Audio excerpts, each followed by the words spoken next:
राम राम राम राम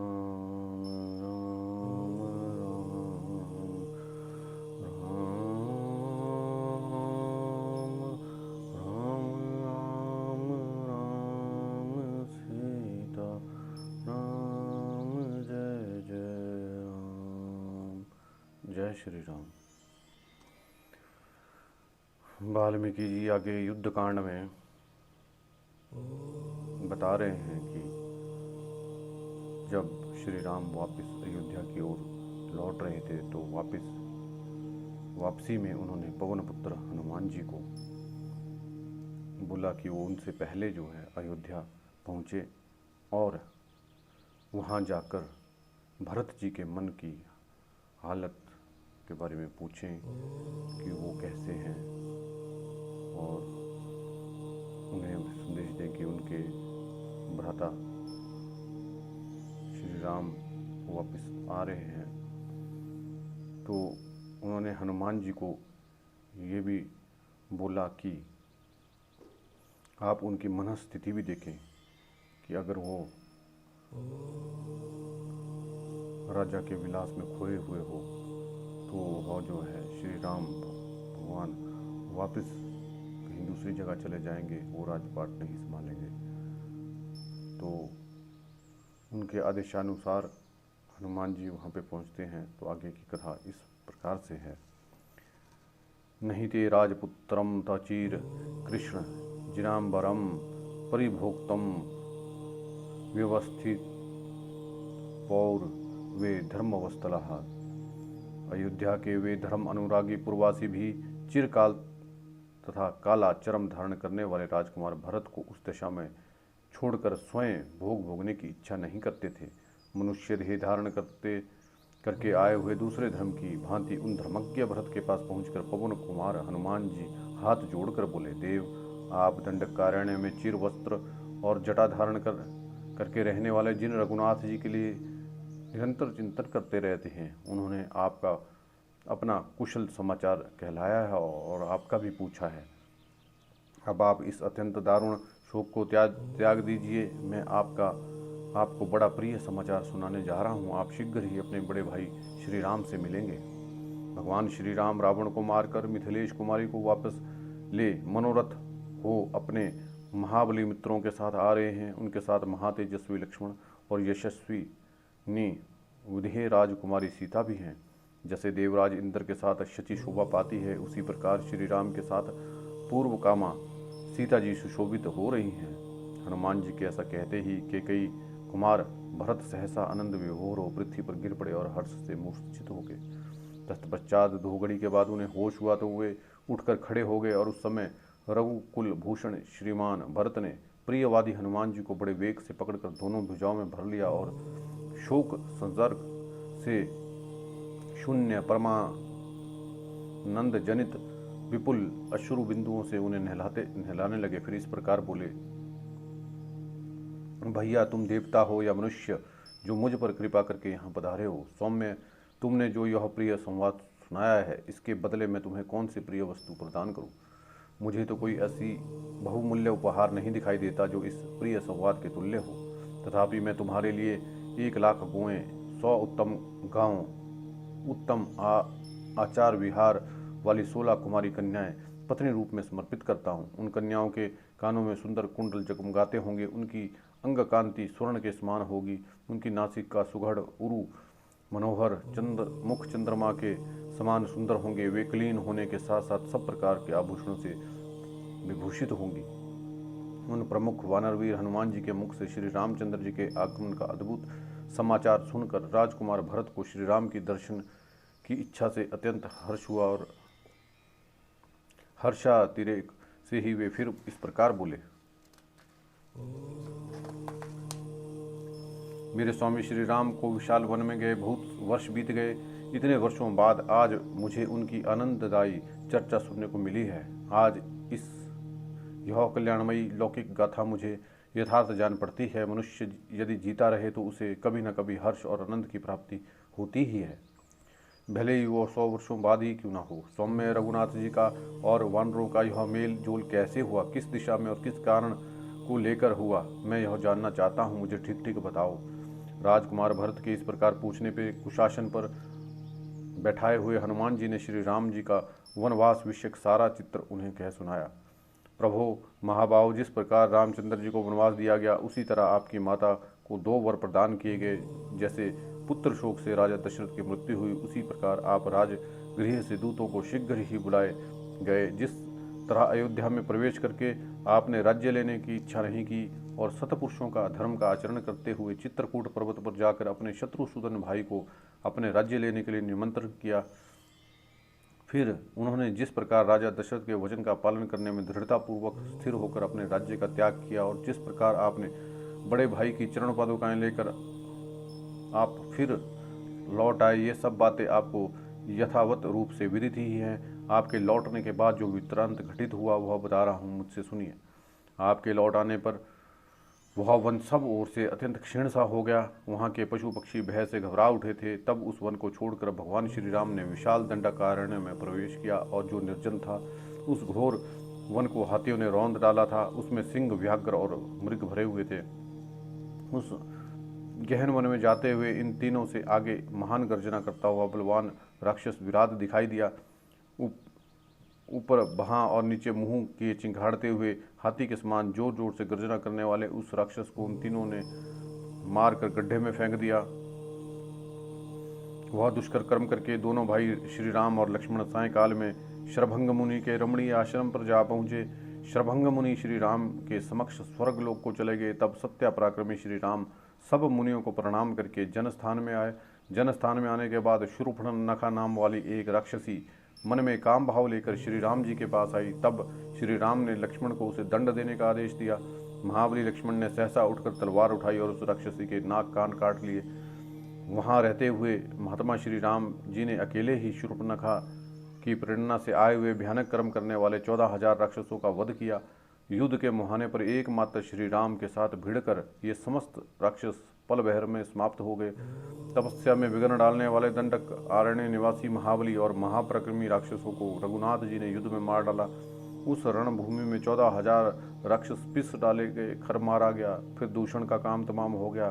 तदनंतर त्रिशरा को भी मौत के घाट उतार दिया गया।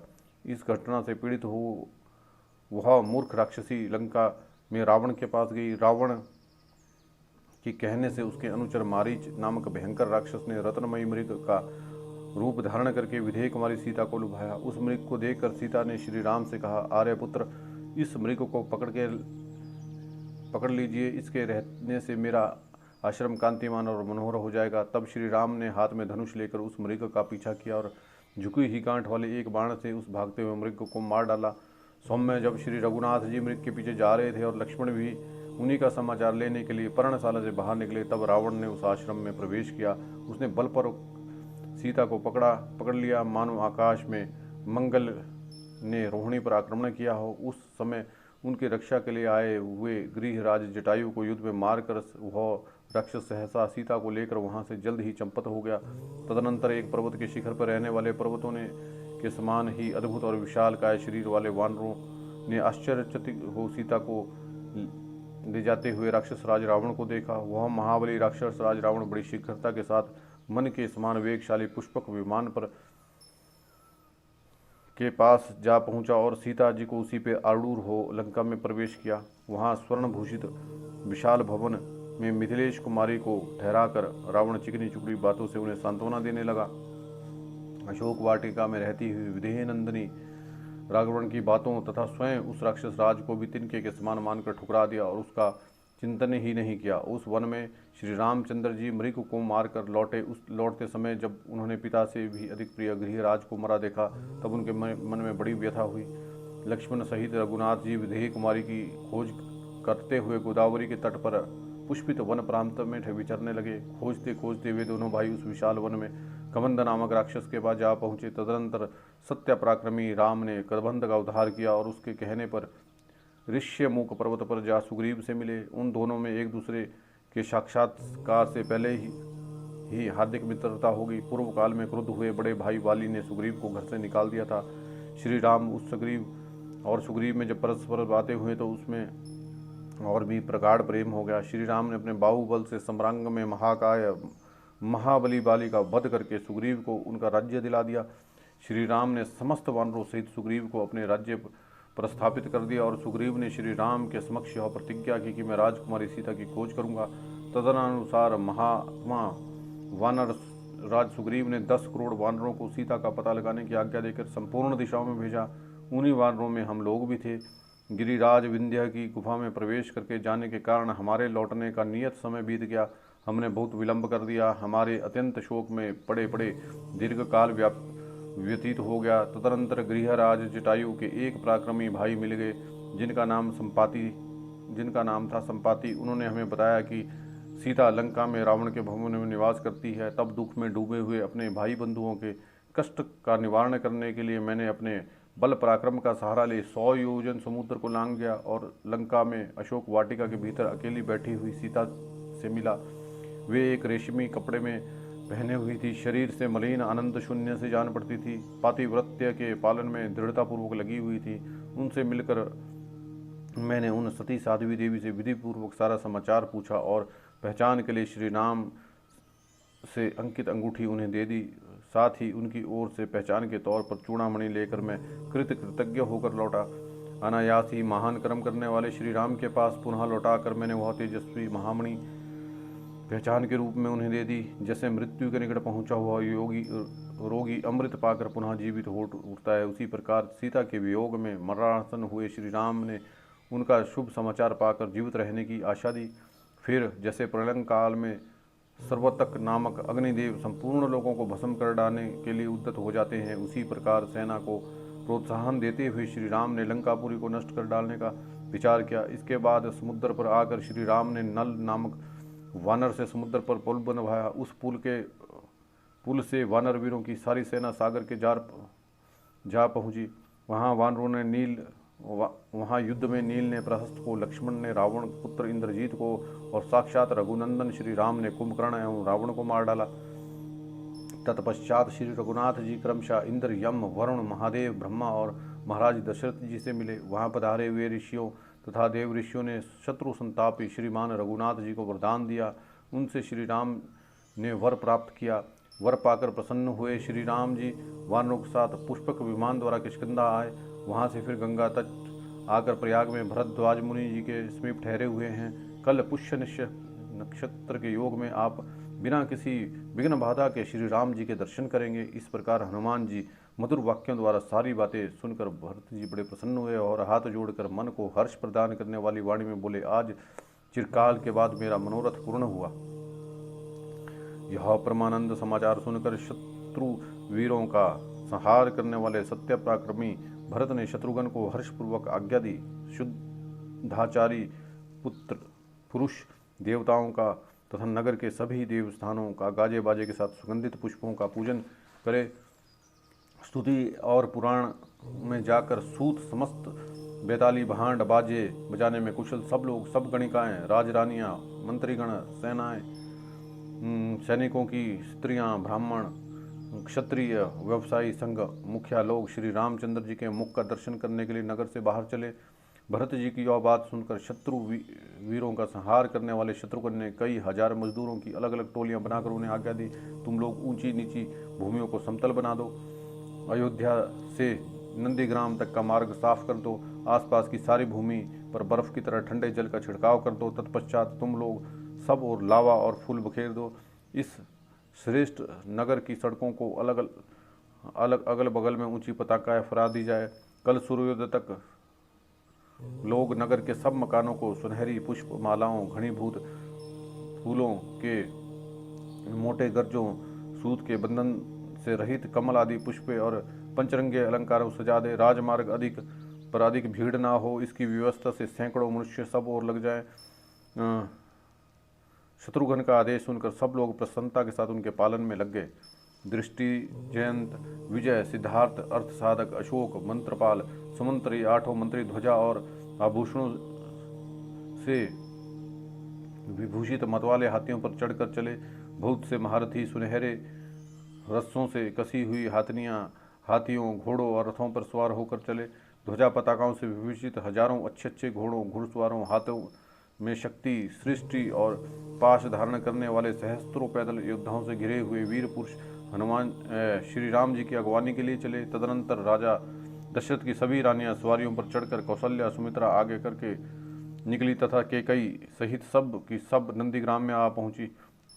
धर्मात्मा और धर्मज्ञ भरत मुख्य मुख्य ब्राह्मणों, व्यवसायी वर्ग के प्रधानों, वैश्यों, हाथ में माला और मिठाई के लिए मंत्रियों से घिरकर अपने बड़े भाई की चरण पादों को सिर पर धारण करने के लिए शंखों और भैरियों के समान गंभीर ध्वनि के साथ चले। उस समय बंदीजन उनका अभिवादन कर रहे थे। श्वेत मालाओं से सुशोभित सफेद रंग का छत्र तथा राजाओं के सोने से मढ़े हुए 2 श्वेत चंवर भी अपने साथ लेके चले। भरत जी उपवास के कारण दीन और दुर्बल हो रहे थे। वे चिर वस्त्र और कृष्ण मृग चर्म धारण किए थे। भाई का आगमन सुनकर पहल उन्हें महान हर्ष हुआ था। महात्मा भरत उस समय श्री राम की अगवानी के लिए आगे बढ़े। घोड़ों की टापों और रथ के पहियों की नेमियों और शंखों और दुर्भियों के गंभीर नादों से सारी पृथ्वी हिलती सी जान पड़ती थी। शंखों और दुर्भियों की ध्वनि से मिले हुए हाथियों की गर्जन शब्द भी भूतल को कंपित सा कर देते थे। भरत जी ने जब देखा कि अयोध्यापुरी के सभी नागरिक नंदीग्राम में आ गए हैं, तब उन्होंने पवन पुत्र हनुमान जी से कहा, वानरवीर, वानरों का चित्त स्वभाव चंचल होता है, कहीं आपने कभी उनका गुण का सेवन तो नहीं किया है? श्री राम जी के आने की झूठी खबर तो नहीं दी उड़ा दी? क्योंकि मुझे अभी तक शत्रुओं को संताप देने वाले कुष्ठकुल भूषण आर्य श्री राम के दर्शन नहीं हो रहे हैं। वह इच्छा अनुसार रूप धारण करने वाले वानर भी कहीं दृष्टिगोचर नहीं हो रहे हैं। भरत जी के ऐसा कहने पर हनुमान जी ने सार्थक और सत्य बात बताने के लिए उन्हें सत्य पराक्रमी भरत जी से कहा, मुनिवर भरद्वाज जी की कृपा से रास्ते के सभी वृक्ष सदा फूलने फलने वाले हो गए हैं। उनसे मधु की धाराएं गिरती है। उन वृक्षों पर मतवाले भ्रमर निरंतर गूंजते रहते हैं। उन्हें पाकर वानर लोग अपनी भूख प्यास मिटाने लगे हैं। प्रतंप देवराज इंद्र ने भी श्री राम चंद्र जी को ऐसा ही वरदान दिया था। अतएव भरद्वाज ने सेना सहित श्री राम का सर्व गुण संपन्न सांगोपांग आतिथ्य स्वीकार किया है।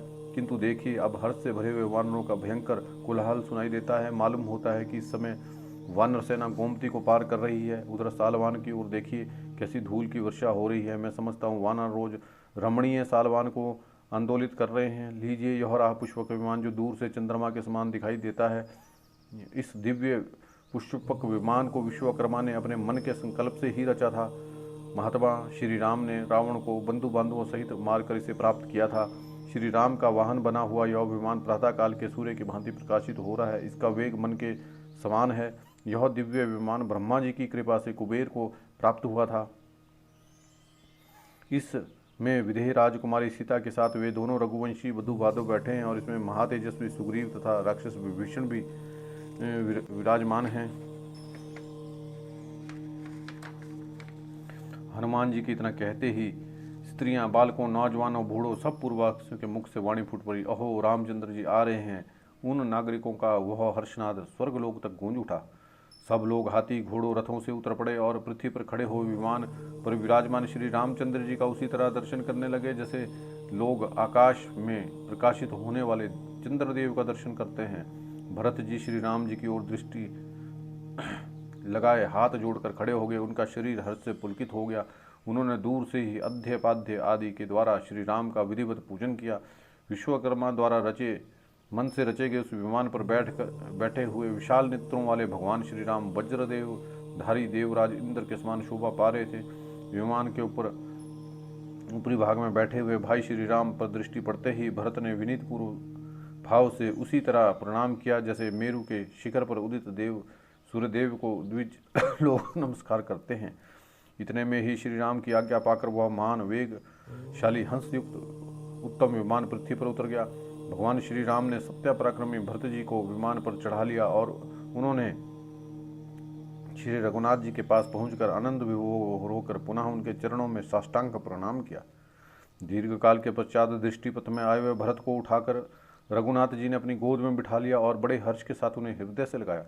तत्पश्चात शत्रुओं को संताप देने वाले भरत ने लक्ष्मण से मिलकर उन्हें प्रणाम ग्रहण करके विदेह राजकुमारी सीता को बड़ी प्रसन्नता के साथ प्रणाम किया और अपना नाम भी बताया। उसके बाद के कई कुमार भरत ने सुग्रीव, जामान, अंगद, मेंद, द्विद, नील, ऋषभ, सुषेण, नल, ग्वाक्ष, गंधमादन, शरभ और पनस का पूर्ण रूप से आलिंगन किया। वे इच्छानुसार धारण करने वाले वानर मानव रूप धारण करके भरत जी से मिले और उन सब ने महान हर्ष से उल्लासित होकर उस समय भरत जी का कुशल समाचार पूछा। धर्मात्माओं में श्रेष्ठ महातेजस्वी राजकुमार भरत ने वानर राज सुग्रीव को हृदय से लगाकर उनसे कहा, सुग्रीव, तुम हमारे चारों भाइयों के भाई हो, क्योंकि स्नेहपूर्वक उपकार करने से कोई मित्र भी होता है और अपना भाई भी होता है। अपकार करना ही शत्रु का लक्षण है। इसके बाद भरत ने विभीषण को सांत्वना देते हुए कहा, राक्षस राज, बड़े सौभाग्य की बात है कि आपकी सहायता पाकर श्री रघुनाथ जी ने अत्यंत दुष्कर कार्य पूरा किया है। इसी समय वीर शत्रुघ्न ने श्री राम और लक्ष्मण को प्रणाम करके सीता के चरणों में विनय पूर्वक मस्तक झुकाया। माता कौशल्या शोक के कारण अत्यंत दुर्बल और कांतिहीन हो गई थी। उनके पास पहुंचकर श्री राम ने प्रणत उनके दोनों पैर पकड़ लिया और माता के मन को अत्यंत हर्ष प्रदान किया। फिर सुमित्रा, यशस्विनी, केकई को प्रणाम करके उन माताओं का संपूर्ण अभिवादन किया। इसके बाद वे राजपुरोहित वशिष्ठ जी के पास गए। उसी समय अयोध्या के समस्त नागरिक हाथ जोड़कर श्री रामचंद्र जी से एक साथ बोल उठे, माता कौशल्या का आनंद बढ़ाने वाले महाभाव श्री राम, आपका स्वागत है, स्वागत है। भरत के बड़े भाई श्री राम ने देखा, खिले हुए कमलों के समान नागरिकों की सहस्त्र अंजलियां उनकी ओर उठी हुई हैं। तदनंतर धर्मज्ञ भरत ने स्वयं ही श्री राम के वे चरण पादुकाएं लेकर उन महाराज के चरणों में पहना दी और हाथ जोड़कर उसी प्रकार उनसे कहा, प्रभु, मेरे पास ये धरोहर के में रखा हुआ आपका यह सारा राज्य आज मैंने आपके चरणों में लौटा दिया है। आज मेरा जन्म सफल हो गया, मेरा मनोरथ पूरा हुआ। जो अयोध्या नरेश आप श्री राम को पुनः अयोध्या लौटा हुआ देख रहा हूँ। आप राज्य का खजाना, कोठार, घर, सेना सब देख लें। आपके प्रताप से ये सारी वस्तुएं पहले से 10 गुनी हो गई हैं। भातृवत्सल भरत को इस प्रकार कहते देख समस्त वानर और राक्षस राज विभीषण के नेत्रों से आंसू बहने लगे। इसके पश्चात श्री रघुनाथ जी भरत को बड़े हर्ष और स्नेह के साथ गोद में बिठाकर विमान के द्वारा ही सेना सहित उनके आश्रम पर ले गए। भरत के आश्रम पर पहुंचकर सेना सहित श्री रघुनाथ जी विमान से उतरकर भूतल पर खड़े हो गए। उस समय श्री राम ने उत्तम विमान से कहा, विमान राज, मैं तुम्हें आज्ञा देता हूँ, अब तुम यहाँ से देव प्रवर कुबेर के पास चले जाओ और उन्हीं की सवारी में रहो। श्री राम की आज्ञा पाकर वह उत्तम विमान उत्तर दिशा को लक्ष्य करके कुबेर के स्थान पर चला गया। राक्षस राज रावण ने जिस दिव्य पुष्पक विमान पर बलपूर्वक अधिकार कर लिया था, अब वह श्री राम की आज्ञा से प्रेरित होकर कुबेर की सेवा में चला गया। तत्पश्चात पराक्रमी रघुनाथ जी ने अपने सखा पुरोहित विशिष्ट पुत्र सुरज्ञ के उसी प्रकार चरण छुए जैसे देवराज इंद्र बृहस्पति के चरणों को स्पर्श करते हैं। फिर उन्होंने एक सुंदर पृथक आसन पर विराजमान करके एक दूसरे को उन्हें साथ ही दूसरे आसन पर स्वयं भी बैठ गए। तत्पश्चात के कई नंदन भरत के मस्तक पर अंजलि बांधकर बड़े भाई सत्यपराक्रमी श्री राम ने कहा, आप मेरी माता के समान हैं, यह राज्य मुझे दे दिया। आप जैसा आपने मुझे दिया उसी तरह अब मैं फिर आपको वापस कर रहा हूं। अत्यंत बलवान बैल जिस बोझ को अकेले उठाता है उसके बछड़ा नहीं उठा सकता, उसी तरह मैं इसका भार उठाने में असमर्थ हूँ। जैसे जल के महान वेग से टूटे फटे बांध को जब उससे जल का प्रखर प्रभाव बंध रहा हो बांधना अत्यंत कठिन होता है, उसी प्रकार राज्य के खुले हुए छिद्र को ढक पाना मेरे लिए असंभव ही मानता हूँ। शत्रुदमन वीर जैसा गधा घोड़े की और कोवा हंस की गति का अनुसरण नहीं कर सकता, उसी तरह मैं आपका मार्ग का रक्षण रूप कौशल्य का अनुकरण नहीं कर सकता। महाभाव नरेंद्र, जैसे घर के भीतर के बगीचे में एक वृक्ष लगाया गया हो, वो जमा और जमकर बहुत बड़ा हो गया हो, इतना उस पर चढ़ना कठिन हो रहा था। उसका तना बहुत बड़ा और मोटा था तथा बहुत सी शाखाएं थी। उस वृक्ष में फूल फल लगे थे किंतु वह फल नहीं दिखा सकता था। इसी दशा में टूटकर धराशायी हो गया। लगाने वालों ने जिन फलों के उद्देश्य से वृक्ष को लगाया था उनका अनुभव वे नहीं कर सके। यही उपमा उस राजा के लिए भी हो सकती है जिसे प्रजा ने अपनी रक्षा के लिए पाल पोस कर बड़ा किया और बड़ा होने पर उनकी रक्षा से मुंह मोड़ने लगा। इस कथन के तात्पर्य को आप समझ ले। यदि भार्या होकर भी आप हम भृत्यों का भरण पोषण नहीं करेंगे तो भी आप उस फल वृक्ष के समान ही समझे जाएंगे। रघुनंदन, अब तो हमारी यही इच्छा है कि जगत के सब लोग आपका राज्याभिषेक देखें और मध्याह्न काल के सूर्य की भांति आपका तेज और प्रताप बढ़ता रहे। आप विविध वाद्यों की मधुर ध्वनि, कांची और नुपुरों की झंकार और गीत के मनोहर शब्द सुनकर सोएं और जागे। जब तक सूर्य नक्षत्र मंडल घूमता है तब तक यह पृथ्वी स्थिर है और तब तक आप संसार के स्वामी बने रहें। भरत की यह बात सुनकर शत्रु नगरी पर विजय पाने वाले भगवान श्री राम ने तथास्तु कहकर उसे मान लिया और एक सुंदर आसन पर विराजमान हुए। फिर शत्रुघ्न की आज्ञा से निपुण नाई बुलाए गए, जिनके हाथ हल्के और तेज चलने वाले थे। उस सब ने श्री रघुनाथ जी को घेर लिया। पहले भरत ने स्नान किया, फिर महाबली लक्ष्मण ने, तत्पश्चात वानरराज सुग्रीव, राज विभीषण ने भी स्नान किया। तदनंतर जटा का शोधन करके श्री राम ने स्नान किया। फिर विचित्र पुष्पमाला, सुंदर अनुलेपन, बहुमूल्य पीताम्बर धारण करके आभूषणों से सुशोभित शोभा से प्रकाशित होते हुए वे सिंहासन पर विराजमान हुए। इक्ष्वाकु कुल की कीर्ति बढ़ाने वाले शोभाशाली पराक्रमी वीर शत्रुघ्न ने श्री राम और लक्ष्मण को संगार धारण कराया। उस समय राजा दशरथ की सभी मनस्विनी रानियों ने स्वयं अपने हाथों से सीता का मनोहर श्रृंगार किया। पुत्र वत्सला कौशल्या ने अत्यंत हर्ष और उत्साह के साथ बड़े यत्न से समस्त वानर पत्नियों का सुंदर श्रृंगार किया। तत्पश्चात शत्रुघ्न की आज्ञा से सारथी सुमंत्री जी एक सर्वांग रथ जोड़कर ले आए। अग्नि और सूर्य के समान देदीप्यमान उस दिव्य रथ को देखकर शत्रु नगरी पर विजय पाने वाले महाबाहु श्री राम उस पर आरूढ़ हुए। सुग्रीव और हनुमान जी दोनों देवराज इंद्र के समान कांतिमान थे। दोनों के कानों में सुंदर कुंडल शोभा पा रहे थे। वे दोनों स्नान करके दिव्य वस्त्रों से विभूषित हो नगर की ओर चले। सुग्रीव की पत्नियां और सीता जी समस्त आभूषणों से विभूषित हो, सुंदर कुंडलों से अलंकृत हो, नगर देखने की उत्सुकता मन में लिए सवारियों पे चली। अयोध्या में राजा दशरथ के मंत्री पुरोहित वशिष्ठ जी आगे करके श्री रामचंद्र जी के राज्याभिषेक के विषय में आवश्यक विचार करने लगे। अशोक, विजय, सिद्धार्थ ये तीनों मंत्री एकाग्रचित हो श्री राम के अभ्युदय और नगर की समृद्धि के लिए परस्पर मंत्रणा करने लगे। उन्होंने सेवकों से कहा, विजय के योग्य जो महाराज श्री रामचंद्र जी हैं, उनके अभिषेक के लिए जो जो आवश्यक कार्य करना है वह सब मंगलपूर्वक तुम सब लोग करो। इस प्रकार आदेश देकर वे मंत्री पुरोहित जी श्री रामचंद्र जी के दर्शन के लिए तत्काल नगर से बाहर निकले।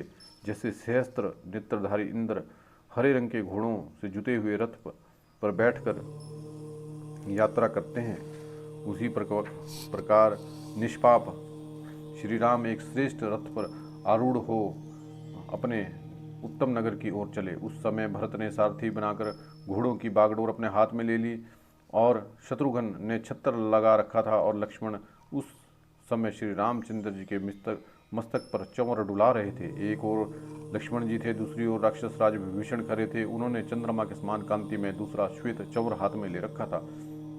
उस समय आकाश में खड़े हुए ऋषियों, मरुदगणों सहित देवताओं के समुदाय श्री रामचंद्र जी के सत्वर की मधुर ध्वनि कर रहे थे। तदनंतर महातेजस्वी वानरराज सुग्रीव शत्रुजय नामक पर्वताकार गजराज पर आरूढ़ हुए। वानर लोग 9000 हाथियों पर चढ़कर यात्रा कर रहे थे। उसी समय मानव रूप धारण किए हुए थे और वे सब प्रकार के आभूषणों से विभूषित थे। पुरुष सिंह श्री राम शंख ध्वनि और दूतों के गंभीर नाद के साथ प्रसाद मालाओं से अलंकृत अयोध्यापुरी की ओर प्रस्थित हुए। अयोध्या वासियों ने अतिरथी श्री रघुनाथ जी को रथ पर बैठकर आते देखा। उनका श्री विग्रह दिव्य कांति से प्रकाशित हो रहा था और उनके आगे आगे अग्रगामी सैनिकों का जत्था चल रहा था। उन सब ने आगे बढ़कर श्री रघुनाथ जी को बधाई दी और श्री राम ने भी बदले में उनका अभिवादन किया। फिर सब पूर्ववासी भाइयों से घिरे हुए महात्मा श्री राम के पीछे पीछे चलने लगे। जैसे नक्षत्र से घिरे हुए चंद्रमा सुशोभित होते हैं, उसी प्रकार मंत्रियों, ब्राह्मणों और प्रजाजनों से घिरे हुए श्री रामचंद्र जी अपनी दिव्य कांति से उद्भासित हो रहे थे। सबसे आगे बाजे वाले थे, वे आनंद मग्न हो तुरही, करताल, स्वस्तिक बजाते और मांगलिक गीत गा रहे थे। उन सब के साथ श्री रामचंद्र जी नगर की ओर बढ़ने लगे।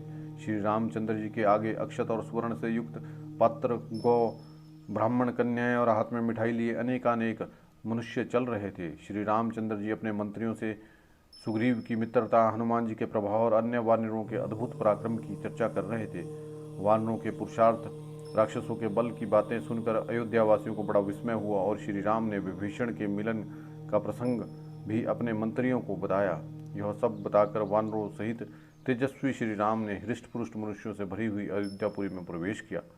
उस समय पुरवासियों ने अपने अपने घर पर लगाई हुई पताकाएं ऊंची कर दी। फिर श्री रामचंद्र जी इक्ष्वाकु वंशी राजाओं के उपयोग में आए हुए पिता के रमणीय भवन में गए। उस समय रघुकुल नंदन राजकुमार श्री राम ने महात्मा पिताजी के भवन में प्रवेश करके माता कौशल्या, सुमित्रा और कैकेयी के चरणों में मस्तक झुकाकर धर्मात्माओं में श्रेष्ठ भरत से अर्थयुक्त मधुर वाणी में कहा, भरत, मेरा जो अशोक वाटिका से घिरा हुआ मुक्ता और वैदुर्य मणि से जटित हुआ विशाल भवन है वह सुग्रीव को दे दो। उनकी आज्ञा अनुसार सत्य पराक्रमी भरत ने सुग्रीव का हाथ पकड़कर उस भवन में प्रवेश किया। फिर शत्रुघ्न की आज्ञा से अनेकानेक सेवक उनकी उसमें तेल से जलाने वाले बहुत से दीपक, पलंग और बिछौने लेकर शीघ्र ही आए। तत्पश्चात महातेजस्वी भरत ने सुग्रीव से कहा, प्रभु, भगवान श्री राम के अभिषेक से निमित्त जल लाने के लिए अपने दूतों को आज्ञा दीजिए। तब सुग्रीव ने उस समय चारों श्रेष्ठ वानरों को सब प्रकार के रत्नों से आभूषित 4 सोने के घड़े देकर कहा, वानरों, तुम लोग कल प्रातःकाल ही चारों समुद्रों से के जल से भरे हुए घड़ों के साथ उपस्थित रहकर आवश्यक आदेश की प्रतीक्षा करो। सुग्रीव के आदेश देने पर हाथी के समान विशाल काय महामनस्वी वानर, जो गरुड़ के समान शीघ्रगामी थे, तत्काल आकाश में उड़ चले। जामवान, हनुमान, वेगदर्शी, गौरव और ऋषभ, ये सभी वानर चारों समुद्र से और 500 नदियों से भी सोने के बहुत से कलश भर लाए। जिनके पास ऋषियों की बहुत सी सुंदर सेना है, वे शक्तिशाली जामवान संपूर्ण रत्नों से विभूषित स्वर्ण में कलश लेकर उनमें पूर्व समुद्र का जल भर कर ले आए। ऋषभ दक्षिणी समुद्र से शीघ्र ही एक सोने का घड़ा भर ले आए। वह लाल चंदन और कपूर से ढका हुआ था। वायु के समान वेगशाली गव्य एक रत्न निर्मित विशाल कलश के द्वारा पश्चिम दिशा के महासागर से शीतल जल भर के लाए। गरुड़ और वायु के समान तीव्र गति से चलने वाले धर्मात्मा सर्वगुण संपन्न पवन पुत्र हनुमान जी भी उत्तरवर्ती महासागर से शीघ्र जल लेके आए। उन श्रेष्ठ वानरों द्वारा लाए हुए उस जल को देखकर मंत्रियों सहित शत्रुघ्न ने भी सारा जल श्री राम के अभिषेक के लिए पुरोहित वशिष्ठ जी तथा अन्य सुहृदयों को समर्पित कर दिया। तदनंतर ब्राह्मणों द्वारा सहित शुद्ध चेता वृद्ध वशिष्ठ जी ने सीता सहित श्री राम चंद्र जी को रत्नमयी चौकी पर बिठाया। जय श्री राम।